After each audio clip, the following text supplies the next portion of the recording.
They were designed to be the best. They met enemies face to face, endured tragedies and enjoyed victories. They went down in history due to the bravery of their crews. They are the ships that deserve to be called Naval Legends.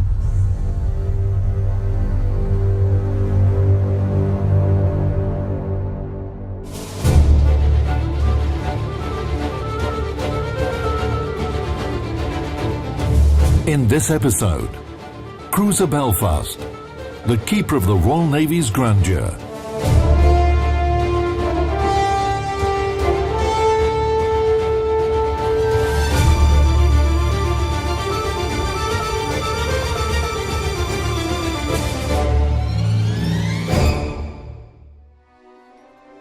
In the beginning of the 1930s, the British Admiralty learned that Japan had begun construction on the new Mogami-class light cruisers, which surpassed the British ships of the same type. In London, it was perceived as a challenge and required an appropriate response. However, to create a worthy adversary for Mogami, the British had to approach the limits imposed by international treaties. Mogami is quite a successful attempt from the Japanese to create something of their own. They managed to do it. However, the cruiser Mogami encouraged other naval powers to break the provisions of the Washington Naval Treaty.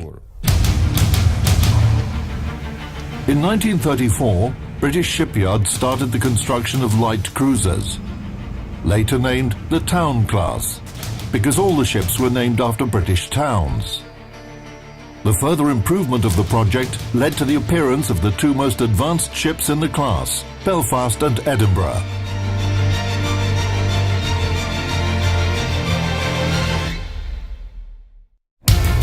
In comparison with other towns, they had better armament and a more rational armour layout. By many parameters, the British cruisers were on a par with foreign ships of the same type, despite the fact that they were inferior to their main rival, Mogami, in the number of primary armament guns, 12 against 15. The British tried to even the score by developing new artillery systems for main batteries. They tried to install a 4-gun turret on Belfast and Edinburgh, but the early trials showed that it became very tight. What does this mean? The turret was overcrowded, making the ammunition handling and firing too inconvenient. That's why they gave up on the idea very quickly. As a result, engineers settled for triple turrets that had a distinctive feature. To prevent the powder gases from affecting the shell's trajectory when all barrels fired simultaneously, the middle gun was moved backwards a little. The Belfast's firepower was reinforced with 6 coaxial dual-purpose artillery mounts, with a caliber of 102 mm. In general, the cruiser was well armed, and her bountiful artillery made up a good part of her displacement. Cruiser Belfast was commissioned on the eve of war on August 3, 1939. But 4 months later, she had to return to dock.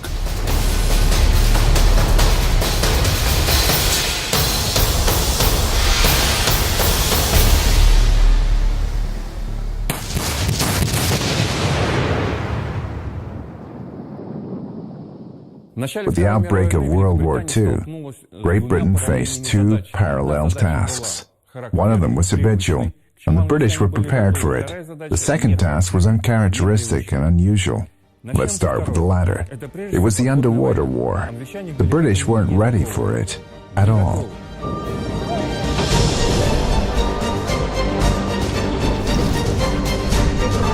German U-boats were causing lots of trouble, but the British were able to sink them. However, the Royal Navy ships faced another enemy, mines. Belfast fell prey to the most dangerous of them, a new German bottom mine. In 1939, when a mine exploded underneath this engine room, it pushed everything up to such an extent that they had to rebuild almost the entire ship.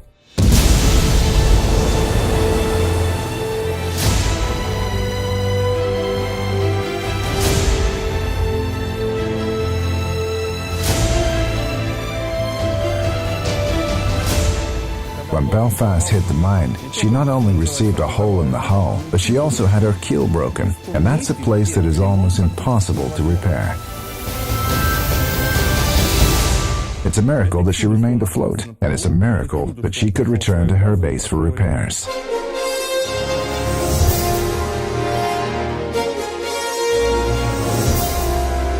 Over the course of the modernization, Belfast was equipped with modern radar systems, an upgraded gunfire control system, and became almost a meter wider to increase her stability.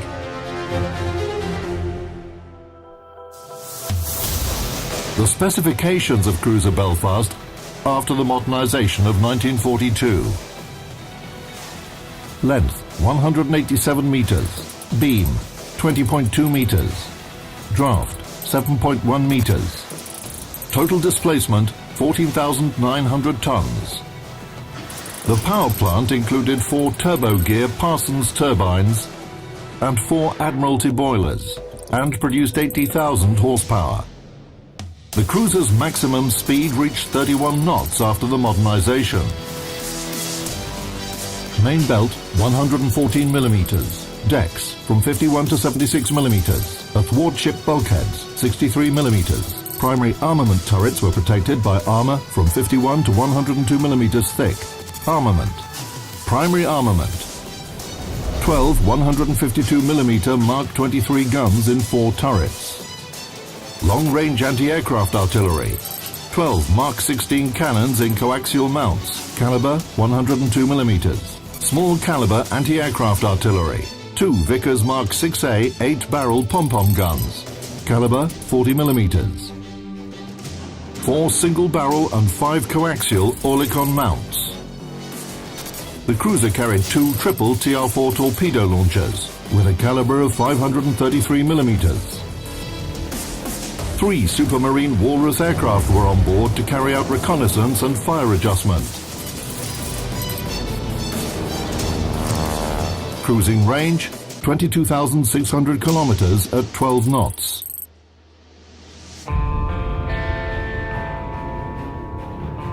During the repairs, the Belfast's damaged power plant was completely replaced. It was the same as on the other Town-class cruisers. The difference was in its location on the ship and the power produced. According to the project, the nominal output of the power plant was 82,500 horsepower, but the calculations showed that the Belfast's machine power should be decreased to 80,000 horsepower to work more efficiently. These steam turbines are driven by superheated steam that is generated in the boilers at 390 degrees centigrade and at 20 atmospheres. This produces enough power to drive the ship weighing 14,000 tons through the water at 32 knots, which is about 36 miles an hour or 58 kilometers an hour.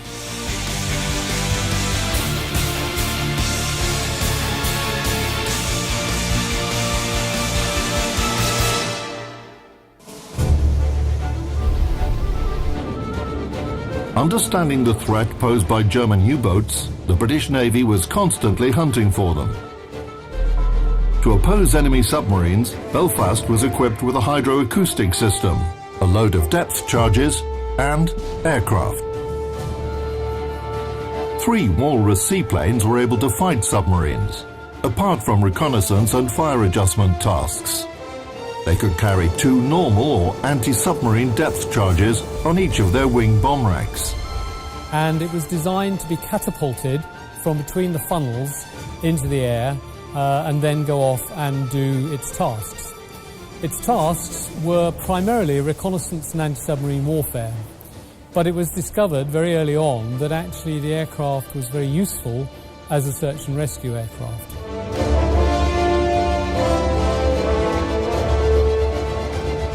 Now, once the aircraft had actually finished its sortie, it had to be recovered back on board the ship. And one of the ways in which you could try and ensure that the water wasn't too rough for it to land on was for the ship to do an S manoeuvre, which left a sort of hemisphere of smooth water onto which the aircraft could land. Once it landed, the aircraft then had to taxi up alongside the ship and then be recovered. Clearly, the pilot could not stop the engine until the telegraph air gunner had actually hooked the jib from the crane, or the hook from the crane, onto the aircraft. So if you can imagine, he was sitting up on top of here with the crane hook coming down towards him in a very rough sea, waiting to hook it on with that propeller going round behind him. A very dangerous job.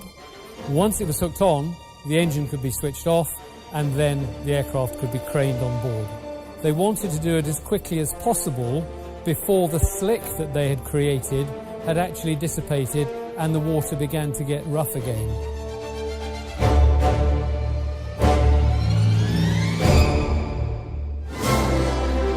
A warship is a complex system, where the main function of its elements, even the tiniest one, is a successful accomplishment of the mission. The British, with their rich naval history, managed to find a balance for all these elements in this military vehicle.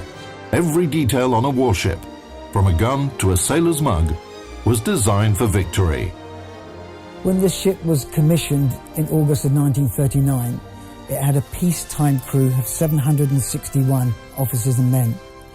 This was not enough to operate all 4 turrets, so when war started, the crew numbers went up to 950. They lived down here in what looked like a crowded accommodations, but this was a standard format throughout the whole of the Royal Navy, hammocks being hung up where they are above the tables. This was a tradition that goes back about 300 years, that they ate under where they slept. Obviously the sailors needed feeding, and this galley supplied over 2,000 meals a day. It's part of the original ship and would provide meals for the sailors: fish, chips, peas, macaroni cheese, jam roly-poly. All these things would be cooked. They sometimes, during World War II, if a mine went off, would cause a loud explosion underwater, which would stun the fish, and they would float to the surface. If they could, they would gather the fish up so that they would have fresh fish instead of the ones from the deep freezers. Since Nelson's times, the food ration in the British Royal Navy had not been diverse. The food was substantial, but if it remained unchanged for weeks, even a small bar of chocolate or a jar of jam would be precious for any sailor. However, the real emporium of wonders on Belfast was a ship kiosk, where the sailors could purchase delicacies and everyday items. We are in the NAFI canteen.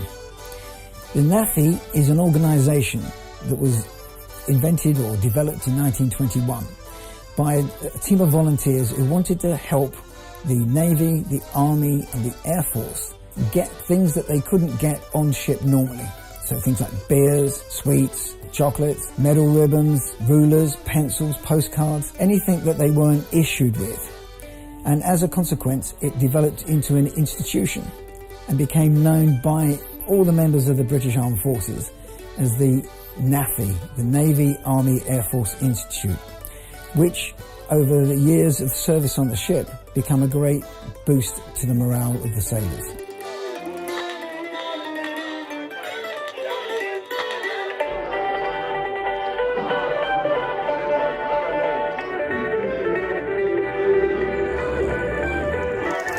There is a saying that perfectly describes military life: an army marches on its stomach.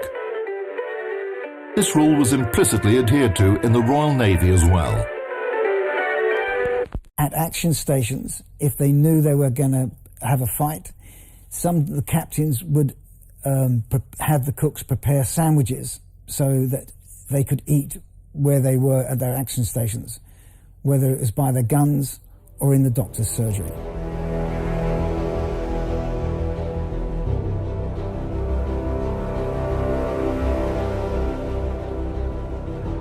The sick bay we have here is from the late 1950s, early 1960s, and would have been similar to the one in 1930s during World War II.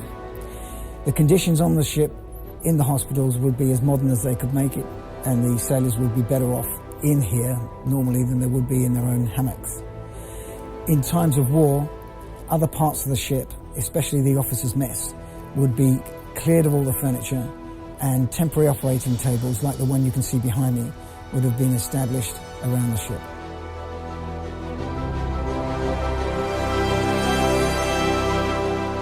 Luckily, casualties among Belfast's crew were minimal during the war, even after a bottom mine exploded next to her, which could easily sink the ship with all her crew members.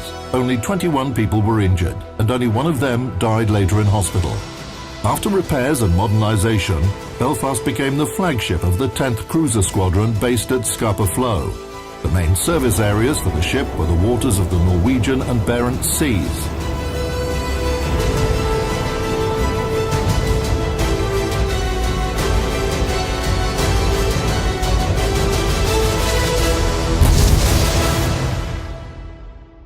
The two best light cruisers of the British Royal Navy have an interesting history. Belfast comes into commission, hits a mine, and becomes disabled for almost 3 years. Meanwhile, HMS Edinburgh comes into service and fulfills the duties of both cruisers. She escorts convoys, supports Allied ships, and fights against enemy submarines and aircraft.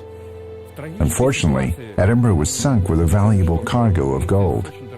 However, Belfast returns from the repair docks and takes up the torch. What hadn't been accomplished by Edinburgh was completed by Belfast. They complemented each other. They were like twin sisters, worthy of each other.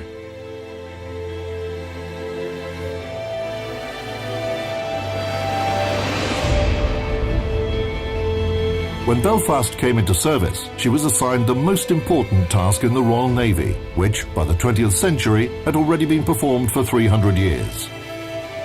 This task was to defend shipping routes and manage potential threats for transport ships.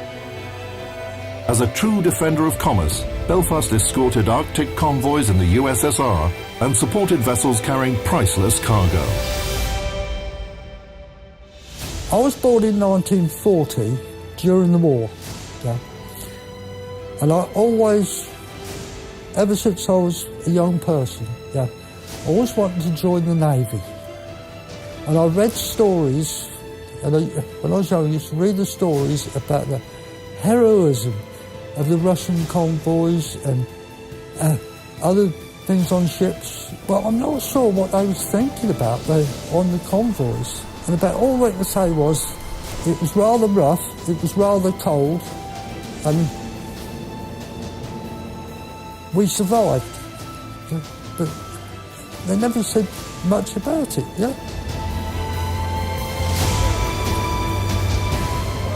I always thought, I want to be, I'm going to join the Navy and I'm going to be brave like they are, So I did.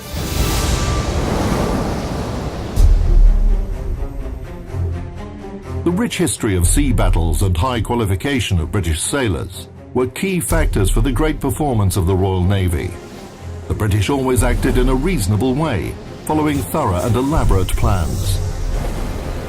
The opportunity to display their courage and bravery was a great reward for British sailors. The main task in the Army or Navy is fulfilling your mission. No matter how many enemies you destroy, sink, or knock out, you must fulfill your mission.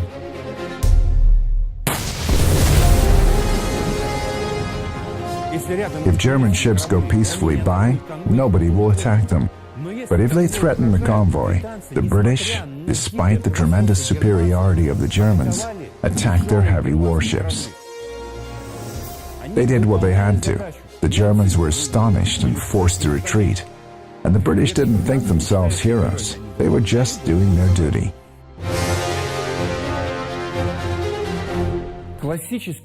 A classic example of warring parties carrying out a mission was the sea battle that took place at North Cape in December 1943.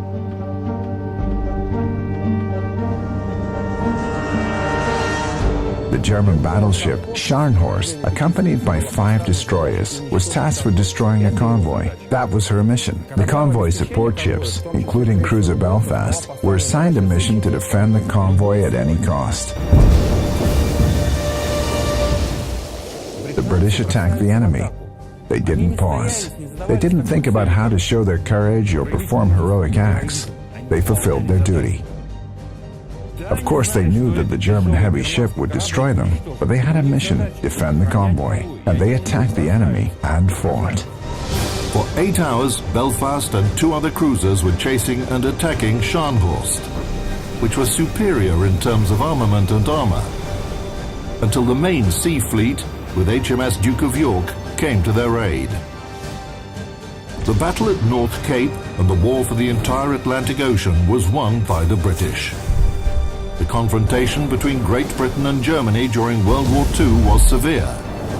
However, the United Kingdom was the victor, despite the high price they had to pay. The memories of those sailors who endured the ordeal of the northern convoys are still honoured on Belfast today.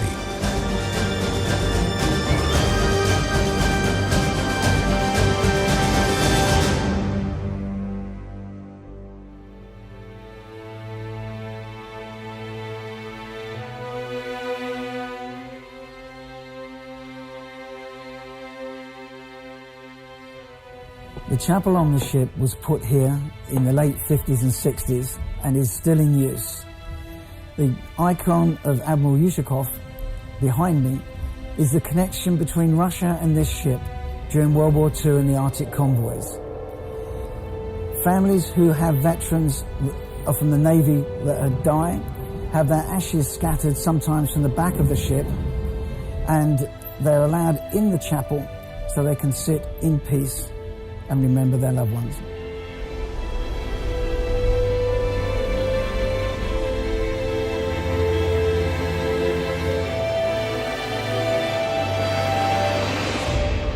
I joined Belfast just after it came back off its world cruise. When it came back in '62 to this country, it wasn't going to be put into reserve, but they gave it a reprieve and made it put it as a flagship for Home Fleet.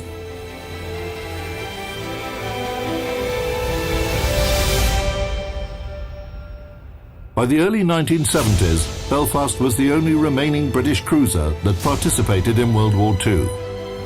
She was going to be sent to the shipbreaking yard, like her fellow ships. However, thanks to the efforts of British veterans and those who were concerned about naval history, cruiser Belfast was saved and left as a memorial to the courage and bravery of British sailors. Today, she holds pride of place at Tower Bridge, in the heart of London. And I've had a very enjoyable life, and I still am. I'm still serving this ship, yeah, as Secretary of the Association. And I don't think anybody can ask more than being able to do and achieve what a person wants to do. And that's what I'm still doing.